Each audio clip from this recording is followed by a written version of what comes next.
बिस्मिल्लाहिर्रहमानिर्रहीम। आज मैं आपको चाय के नुकसानात के बारे में बताऊंगी। इससे पहले अगर आपने मेरे चैनल को सब्सक्राइब नहीं किया है तो सब्सक्राइब कर लें और बेल का आइकन भी दबा दें।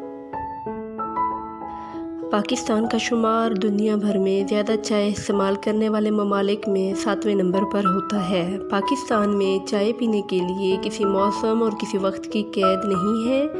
ये वो मशरूब है जो कभी भी कहीं भी पिया जाता है। आमतौर पर चाय के आदी अफराद दिन भर में 2 कप से लेकर 20 कप तक रोज़ाना पीते हैं और हर बार चाय पीकर चाको-चौबंद हो जाते हैं। मगर इतनी ज़्यादा मिकदार में चाय का इस्तेमाल उनके बहुत सारी ख़तरनाक बीमारियों में मुब्तला होने का सबब भी बन सकता है, जिसके बारे में मैं आपको आज बताऊंगी।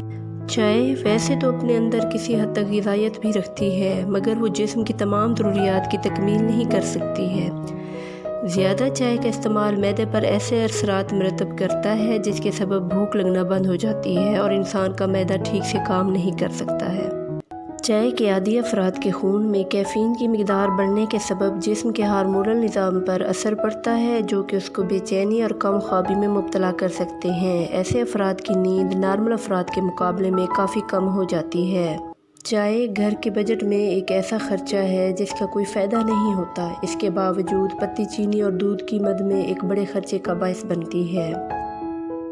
मज़ीद इंफॉर्मेटिव वीडियोस देखने के लिए मेरे चैनल को सब्सक्राइब करें और बेल का आइकन भी ज़रूर दबाएं। शुक्रिया।